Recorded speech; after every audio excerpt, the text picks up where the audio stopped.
Assalamu alaikum.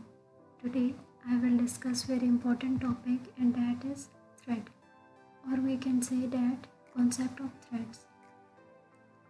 Okay, so many of us don't understand topics properly in English. That's why I thought let's make videos which is actually help student. चलें start करते हैं. Threads. Thread समझने के लिए हमें process और threads का difference पता होना चाहिए. ठीक है. प्रोसेस को हम ज़्यादातर हमें क्या कहते हैं, हैवी वेट टास्क. ठीक है. और थ्रेड्स को हम क्या कहते हैं, ज़्यादातर लाइट वेट टास्क या लाइट वेट प्रोसेस, जिसको LWP भी कहते हैं. ठीक. याद रखना है यहाँ कि मल्टी प्रोसेसिंग या मल्टीटास्किंग की बात हो रही है. ठीक है. ये बात यहाँ याद रखनी है क्योंकि हमारा कॉन्सेप्ट पूरा जो है वो मल्टीटास्किंग या मल्टी प्रोसेसिंग के बारे में ही है. मतलब एक वक्त में एक से ज़्यादा टास्क काम कर रहे हैं. अब ऐसा तो हो नहीं सकता कि हम अलग अलग काम के लिए अलग अलग CPU पर काम करें. कर तो सकते हैं पर एक्सपेंसिव बहुत ज़्यादा है और डिफ़िकल्ट भी बहुत ज़्यादा होगा, क्योंकि जब दो या दो से ज़्यादा प्रोसेसेस को एक दूसरे से इंटरेक्ट करना होगा, यानी कि कम्युनिकेट करना होगा, तो वो बहुत मुश्किल हो जाएगा परफॉर्म करना उनके लिए. ठीक. तो हम CPU में मल्टीटास्किंग को कैसे परफॉर्म करें, मल्टी थ्रेडिंग से. मल्टी थ्रेडिंग हम यूज़ कर सकते हैं. जनरली प्रोसेस में क्या होता है कि इसके अंदर डाटा या कोड या फाइल्स होती हैं या कुछ रजिस्टर्स होते हैं या स्टैक होते हैं. जैसे डायग्राम में समझा देती हूँ. यहाँ पे मैंने ये देखें कि अगर हम ये एक प्रोसेस है. ठीक है. अभी इन दोनों को छोड़ें, ये एक प्रोसेस है. तो एक प्रोसेस के अंदर प्रोसेस 1. ठीक है. प्रोसेस 1 के अंदर कोड है, डाटा है, कुछ फाइल्स हैं, रजिस्टर्स हैं और स्टैक्स हैं. ठीक. और आगे बहुत कुछ हो सकता है, डिफरेंट स्टैक्स आ जाते हैं. ठीक. तो जनरली प्रोसेस में क्या होता है, याद रखें, डाटा, कोड या फाइल्स. ठीक है. कुछ रजिस्टर्स और स्टैक भी होते हैं. ये सब एक प्रोसेस में होता है. अब अगर हम इसी प्रोसेस का एक और चाइल्ड प्रोसेस, जिस तरह की एक और चाइल्ड प्रोसेस हमने क्रिएट करना है, अगर हम क्रिएट करें चाइल्ड प्रोसेस तो वो हम कॉपी करते हैं. ठीक है. लेकिन वो अपना डाटा, फाइल्स या स्टैक इंडिपेंडेंटली यूज़ करेगा जब भी हम प्रोसेस के जनरेशन करेंगे या प्रोसेस को जनरेट करेंगे. प्रोसेस जनरेट करना हो तो हम फॉक सिस्टम कॉल यूज़ करेंगे. ये देखिए यहाँ लिखा हुआ है, fork system call use to create copy of one process, यानी कि एक प्रोसेस की कॉपी क्रिएट करना. ये देखिए यहाँ ये एक पूरा प्रोसेस है, उसी कॉपी क्रिएट करी फॉक सिस्टम कॉल यूज़ करके. ये सिस्टम याद रखें, ये सिस्टम क्रिएट करता है, हम नहीं करते, यूज़र खुद नहीं करता, ये सिस्टम क्रिएट करता है. कैसे? सिस्टम कॉल यूज़ करके, फॉक सिस्टम कॉल. तो ये क्या हो गई, इसकी कॉपी हो गई फॉक सिस्टम की कॉल यूज़ करके. और इसी तरह प्रोसेस 1 की कॉपी हो गया. ठीक. यानी कि एक प्रोसेस का चाइल्ड प्रोसेस क्रिएट करना. याद रखें ये सब प्रोसेस में होता है, ना कि थ्रेड्स में. अब आती है थ्रेड्स की बारी.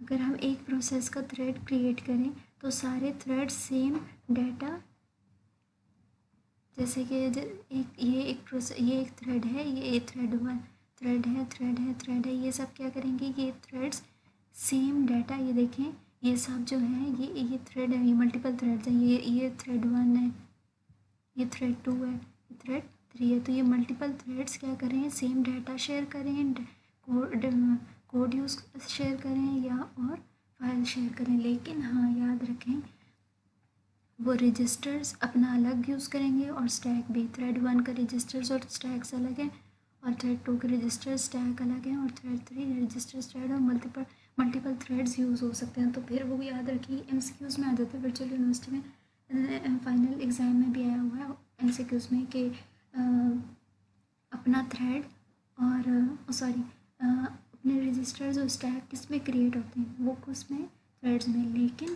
प्रोसेस में क्या होता है कि कोड, डाटा, फाइल्स, रजिस्टर्स और स्टैक एक ही उसमें थ्रेड प्रोसेस में होते हैं. लेकिन थ्रेड्स में क्या होता है, दोबारा रिपीट कर दूँ, थ्रेड्स में कोड, डाटा और फाइल्स सेम होती है और रजिस्टर्स और स्टैक अपने हर थ्रेड्स के अलग अलग होते हैं. ठीक. इतनी बात समझ आ गई. अब आते हैं अपने मेन टॉपिक पर, कॉन्सेप्ट ऑफ थ्रेड्स या फिर द थ्रेड कॉन्सेप्ट। अब मैंने आपको डिफरेंस बताया है कि प्रोसेस और थ्रेड में क्या फ़र्क है। मैं थोड़ा सा डिटेल में बता देती हूँ। यहाँ पे इन्होंने डिटेल में दी हुई, लेकिन ये बात समझना बहुत ज़रूरी है, ठीक है। हमारी इन नोट्स में क्या है, कॉन्सेप्ट, थ्रेड का कॉन्सेप्ट डेफिनेशन दी गई, लेकिन यहाँ पे कहीं आप रीड कर सकते हैं, यहाँ पे प्रोसेस के बारे में बताया हुआ है। तो मैं आपको डिफरेंस एक एक करके बता देती हूँ। और फिर उन्होंने आगे क्या दिया हुआ है कि थोड़ा सा कोड दिया हुआ है थ्रेड्स का, और फिर डिसएडवांटेज एडवांटेज बताइए, यानी कि प्रॉपर्ली उन्होंने प्रोसेस और थ्रेड का डिफरेंस नहीं बताया। ये आपको थोड़ा समझना ज़रूरी है, तभी आपको आगे थ्रेड का कॉन्सेप्ट समझ आएगा। तो एडवांटेज और डिसएडवांटेज तो हम आगे पढ़ेंगे अगले वीडियोज़ में, लेकिन हाँ, आज मैं आपको प्रोसेस और थ्रेड का डिफरेंस, मेन डिफरेंस बता देती हूँ, ठीक। मैंने आपको बताया कि प्रोसेस हैवी वेट टास्क होता है और थ्रेड क्या होता है, लाइट वेट टास्क होता है।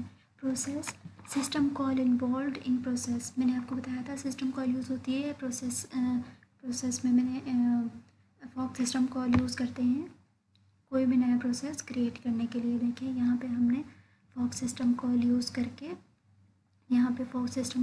करके हमने क्या किया, मल्टीपल प्रोसेस क्रिएट किए। लेकिन अगर थ्रेड की बात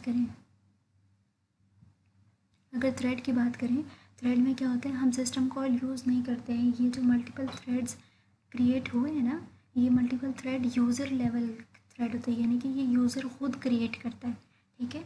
नेक्स्ट है operating system treat different process differently, यानी कि ऑपरेटिंग सिस्टम क्या करता है, ये एक प्रोसेस 1 है उस पर काम किया, ये एक प्रोसेस 2 है इस पर काम किया, वो हर प्रोसेस को अलग अलग देखेगा, ठीक है। और ये इससे क्या होता है कि ऑपरेटिंग सिस्टम ज़्यादा टाइम लेता है, ठीक है। टाइम के साथ स्टोरेज और ओवरहेड ज़्यादा होता है यहाँ पे। लेकिन यूज़र थ्रेड में क्या होता है कि all user level threads treated as single task. Operating system क्या करता है, इसको एक सिंगल टास्क लेता है, यानी कि एक टास्क के तौर पे लेता है। उससे क्या होता है, ओवरहेड जो है हमारा कम हो जाता है। क्या है, different processes have different copies of data, files and code. वही बात जो मैंने की है कि डिफरेंट प्रोसेस के अलग अलग, यानी कि फाइल्स उनकी अलग होंगी। ये देखिए यहाँ फाइल 1 है, ये फाइल 2 है, ये फाइल 3 है, ठीक। और उसी तरह प्रोसेस 1 का कोड अलग है, इसका प्रोसेस 2 का कोड अलग है, प्रोसेस 3 का। ये बहुत ज़्यादा एक्सपेंसिव हो जाता है, यानी कि उसकी स्टोरेज ज़्यादा होती है, स्टोरेज ओवरहेड ज़्यादा हो जाते हैं, जो बहुत एक्सपेंसिवली, यानी कि हमारे पास स्पेस कम होती है। तो और जब ज़्यादा प्रोसेसेस क्रिएट होंगे तो ज़्यादा टाइम और ज़्यादा ऑपरेटिंग सिस्टम को ज़्यादा काम करना पड़ेगा, ठीक है। तो ये इसमें क्या होता है कि प्रोसेस में अपना अलग डाटा, फाइल्स और कोड होते हैं, ठीक है। और रजिस्टर्स और स्टैक हर किसी के अलग अलग होते हैं। लेकिन थ्रेड्स में हमने देखा कि थ्रेड्स में हमारे पास thread share same copy of code and data and files, यानी कि देखिए थ्रेड्स ने क्या किया, एक यहाँ पे एक लाइन लगी हुई है, यानी कि ये बता रही है कि हर अलग अलग थ्रेड्स जो हैं वो सेम डाटा, सेम कोड और सेम फाइल इस्तेमाल कर रहे हैं। हाँ, उनके रजिस्टर्स और स्टैक और उनके बाकी डिफरेंट डाटा जो है वो उनका अलग अलग होता है, ठीक। नेक्स्ट है context switching is slower in process, ठीक है। Context switching is slower in process, यानी कि जब हम ये देखें कि अगर हम एक प्रोसेस ने हाफ काम किया तो ऑपरेटिंग सिस्टम ने क्या किया, दूसरे प्रोसेस पे आ गया, क्योंकि पहले प्रोसेस को कोई हार्डवेयर चाहिए था, ठीक है। तो ऑपरेटिंग सिस्टम ने क्या किया, वो प्रोसेस 2 पे आ गया, लेकिन उसको प्रोसेस 2 में आने के लिए क्या किया, उसने प्रोसेस 1 का जहाँ आधा काम रुका था उसको सेव कर लिया, किधर, प्रोसेस कंट्रोल ब्लॉक में, ठीक है। उसकी वैल्यूज़ वगैरह वहाँ सेव कर दी।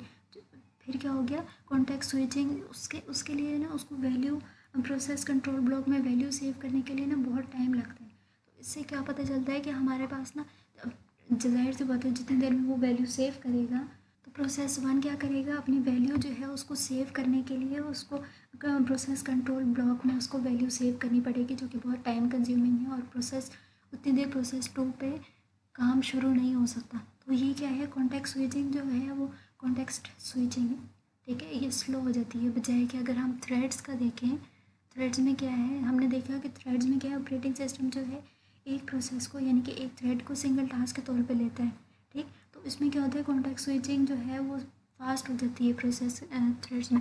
देखिए, क्योंकि कोड, डाटा और फाइल जो है हमारी सेम होती हैं। सिर्फ अगर हमें थ्रेड 1 है, यानी कि तो एक टास्क है, सिंपल एक छोटा टास्क है, उसको अगर हमने कर लिया या फिर छोड़ दिया है, तो उसके लिए नेक्स्ट पे जाना, मतलब नेक्स्ट थ्रेड पे जाना, वो बजाय कि ईजी होता है, क्योंकि हमारे पास कोड, डाटा और फाइल्स तो सेम है, तो हमें वैल्यूज़ वगैरह सेव करने की ज़रूरत नहीं पड़ती। हम वही सिर्फ रजिस्टर और स्टैक के थ्रू हम दूसरे प्रोसेस पे चले जाते हैं। तो फिर context switching is faster in threads और context switching is very slow in process. ठीक, ये पॉइंट 4 हो गया।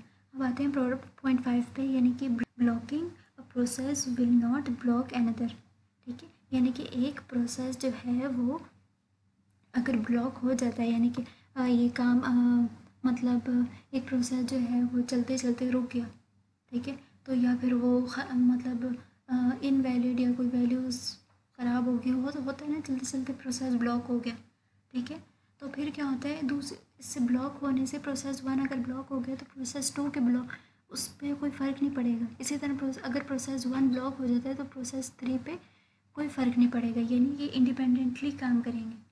ठीक, लेकिन अगर हम इसमें देखें, थ्रेड्स का कॉन्सेप्ट देखें, तो थ्रेड्स में क्या होगा, blocking a thread will block entire process, यानी कि एक थ्रेड जो है वो ब्लॉक हो जाता है। ठीक है, हमने देखा कि ऑपरेटिंग सिस्टम क्या है, इसको एक सिंगल टास्क के तौर पे लेता है। ठीक है, तो सिंगल थ्रेड्स जो हैं वो सिंगल टास्क के तौर पे अगर ऑपरेटिंग सिस्टम ले रहा है, तो एक थ्रेड जो है वो ब्लॉक हो जाता है, तो जाहिर सी बात है कोड, डाटा और फाइल्स भी उसके साथ ब्लॉक हो जाएंगे, तो वो पूरा ही मतलब पूरा उसको वो पूरा ब्लॉक हो जाएगा, और बाकी थ्रेड जो हैं, यानी कि थ्रेड 2, थ्रेड 3, मल्टीपल थ्रेड जो हैं वो काम नहीं कर सकेंगे, क्योंकि उनका डाटा, यानी कि कोड, डाटा और या फाइल्स वो ब्लॉक हुई हुई है।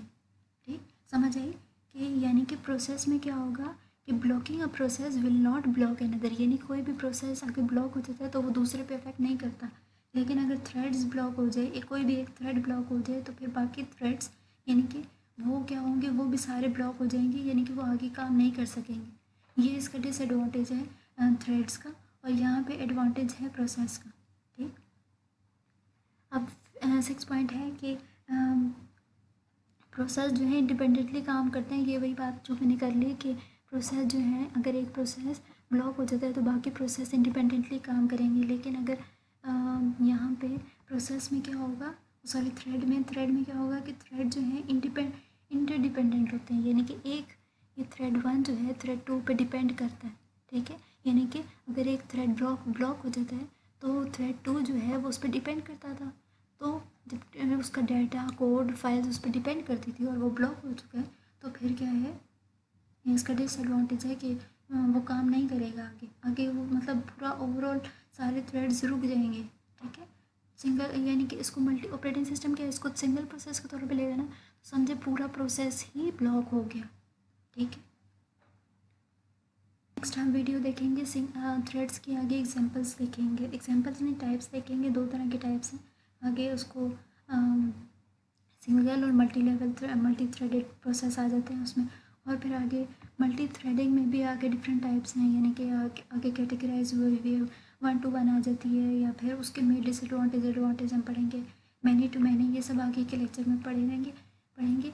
आज के टॉपिक में हमने पढ़ा कि प्रोसेस क्या होता है और थ्रेड्स क्या होता है और उन दोनों का मेन डिफरेंस क्या है।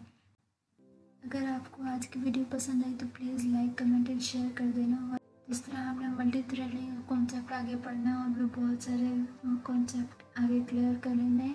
अगर आपने तो फिर प्लीज़ मेरे चैनल को सब्सक्राइब कर दें। थैंक यू एंड अल्लाह हाफिज़।